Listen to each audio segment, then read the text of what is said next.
किस चीज़ का डर लगता है आप लोगों को? आप सब लोग ऊपर वाले पे विश्वास करते हैं? कितना % विश्वास करते हैं? 100% विश्वास करते हैं। फिर भी हमें डर लगता है कि हम स्टेज पे बोल पाएंगे कि नहीं, हम ये काम करेंगे तो सक्सेसफुल हो नहीं पाएंगे कि नहीं। तो मैं आपको बताती हूँ कि जितने भी लोग हैं, जितने भी सक्सेसफुल लोग हैं, वो भी हमारी तरह ही हैं और हम उस ऊपर वाले का परफेक्ट एंड यूनिक मॉडल हैं। और ये सिर्फ लिखा नहीं गया है, इसका सबूत है। आप देखिए कि जितने भी लोग हैं 500 साल से, उनके हाथ, नाक, मुंह, कान सब अपनी अपनी जगह पे हैं। आपने कोई ऐसा पर्सन देखा जिसका शेड्यूल अब चेंज हो रहा है, अब नेक्स्ट जो जनरेशन आएगी उसमें वो अलग तरीके का कोई पर्सन आएगा? ऐसा कुछ सुना है क्या या जाना है क्या? नहीं। तो हम उस ऊपर वाले का परफेक्ट मॉडल है।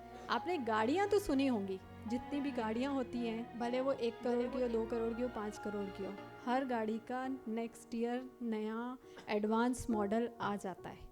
आता है कि नहीं? हर गाड़ी का मॉडल आता है क्योंकि गाड़ी में उनको कहीं ना कहीं लगता है कि वो परफेक्ट नहीं है, उसको वो और ज़्यादा परफेक्ट कर सकते हैं। बट उस ऊपर वाले को हम पे 100% विश्वास है कि उसने जो मॉडल बनाया है ना, वो बेस्ट मॉडल है। तो फिर किस चीज़ का डर है, किस चीज़ की कमी है, ये बताइए।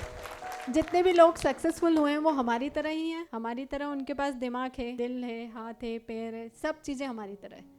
तो फिर किस चीज़ का डर है जब हमें ये पता है कि हम उस ऊपर वाले का परफेक्ट मॉडल। अब सेकंड पॉइंट होता है कि हम उस ऊपर वाले का यूनिक मॉडल भी है। आपने फिंगरप्रिंट देखा होगा, आजकल तो आधार कार्ड भी आ गया है, सभी के फिंगरप्रिंट डिफरेंट होते हैं, चाहे वो 2 जुड़वा भाई या बहन क्यों ना हो, उनके भी फिंगरप्रिंट डिफरेंट होते हैं क्योंकि वो क्या है, यूनिक है, उनके जैसा कोई दूसरा है ही नहीं। तो जिस दिन हम ये स्वीकार कर लेंगे कि हम उस ऊपर वाले का परफेक्ट और यूनिक मॉडल है, उस दिन हमें डर ही नहीं लगेगा क्योंकि सारे लोग हमारी तरह हैं। अब सेकंड थिंग ये होती है कि हम प्रॉब्लम, जो सभी ने कहा, ये प्रॉब्लम है, फाइनेंस प्रॉब्लम है, मनी प्रॉब्लम है, घर की प्रॉब्लम है, रिलेशनशिप की प्रॉब्लम है, प्रॉब्लम प्रॉब्लम प्रॉब्लम सारा दिन बोलते रहते हैं। अच्छा एक बात बताइए कि आप किसी रेस्टोरेंट में खाना खाने के लिए गए, राइट? अब आपको वहाँ पे मेन्यू कार्ड दिखता है, मेन्यू कार्ड में आपके पास साउथ इंडियन भी है, चाइनीज़ भी है और सारी चीज़ें हैं। अब आपको ऑर्डर करना है। अब अगर आपको साउथ इंडियन खाना है तो आप वेटर को बुला के क्या बोलोगे कि मुझे डोसा आप लेकर आइए, यही बोलेंगे?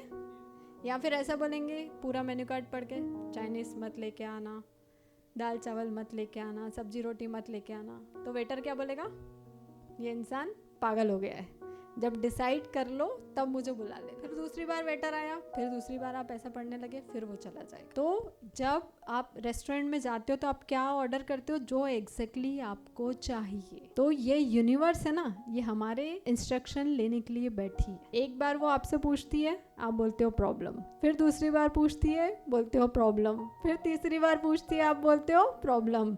वो ऊपर वाला क्या बोलता है, इनको प्रॉब्लम ही चाहिए। तो प्रॉब्लम प्रॉब्लम प्रॉब्लम और प्रॉब्लम आपके पास आ जाती है। अगर हमें जो चाहिए, हमें सिर्फ वही ऑर्डर करना है। जब हमें रेस्टोरेंट में ये चीज़ पता है तो हमें हमारी लाइफ में ये चीज़ क्यों नहीं पता है, हम क्यों नहीं सीख रहे हैं? एक छोटा सा एग्जाम्पल कि आपके घर पे मेहमान आते हैं, बहुत सारे मेहमान आते हैं हमारे घर पे, बट कभी कभी कोई ऐसे मेहमान आते हैं जो हमें अच्छे नहीं लगते हैं। ऐसा हुआ है क्या किसी के साथ कि कोई मेहमान आए और वो, आपने मूवी भी देखी अतिथि कब जाओगे तो कई बार ऐसा होता है कि अच्छे नहीं लगते, अरे यार कब जाएंगे, जल्दी चले जाए। तो हम क्या करते हैं, उनको अवॉइड करते हैं, ज़्यादा उनको साथ नहीं देते। तो जब अवॉइड करते हैं तो उनको भी कहीं ना कहीं समझ तो आ ही जाता है कि आप उनको अवॉइड कर रहे हो, उनका अतिथि सत्कार नहीं कर रहे हो। तो क्या होता है, वो नेक्स्ट टाइम नहीं आते, या तो कम आते हैं या नहीं आते। ऐसी ही प्रॉब्लम है, अगर आप उसको बुलाते रहोगे, उसका सत्कार करते रहोगे, उसकी रिस्पेक्ट करते रहोगे, तो वो आती रहेगी आती रहेगी आती रहेगी। और जिस दिन आपने उसको नेग्लेक्ट करना स्टार्ट कर दिया, वो सोचेगी इसको तो कोई फर्क ही नहीं पड़ता है, तो मैं इसके पास जाऊं क्यों। जिंदगी में ऐसा कोई भी पर्सन नहीं है जिसकी लाइफ में प्रॉब्लम ना हो।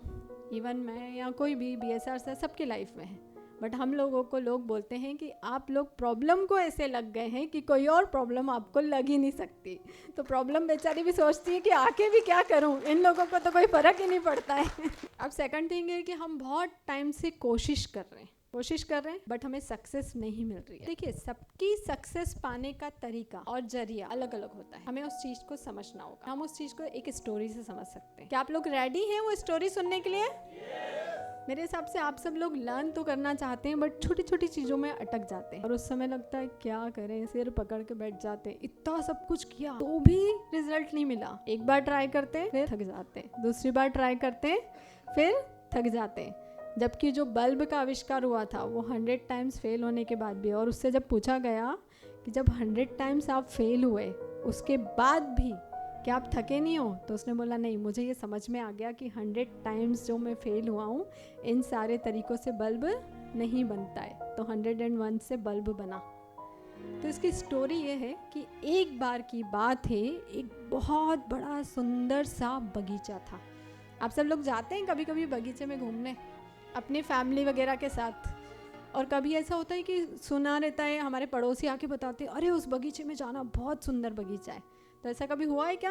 तो जब हम बगीचे में जाते हैं तो वहाँ पे बहुत सुंदर सुंदर फूल होते हैं। वो जो बगीचा था स्पेशली फेमस था सुंदर सुंदर फूल के लिए। तो लोग दूर दूर से उस बगीचे में उस फूल को देखने आते थे। जब उस फूल को देखने आते थे तो सारे लोग आके उसके साथ फोटोज लेते। जब आप किसी बगीचे में जाते तो सेल्फी लेते ना, और जब जो सबसे सुंदर जगह होती है, सबसे सुंदर फूल होता है, उसके सामने जाके तो सबसे पहले सेल्फी लेते। तो सब उस फूल की तारीफ करते थे। वो जो फूल था उसके नीचे एक छोटा सा पत्ता था जिसकी तारीफ कोई नहीं करता। जब आप बगीचे में जाते तो किसी फूल को देखते हैं, उसकी तारीफ करते हैं, पत्ते की तारीफ करते हैं क्या? कोई देखता भी नहीं है कि पत्ते की क्या क्वालिटी है, कैसा है। तो ऐसा ही उस पत्ते के साथ था कि उसकी तारीफ कोई नहीं करता, तो हमेशा नेगेटिविटी में रहता, डाउन में रहता।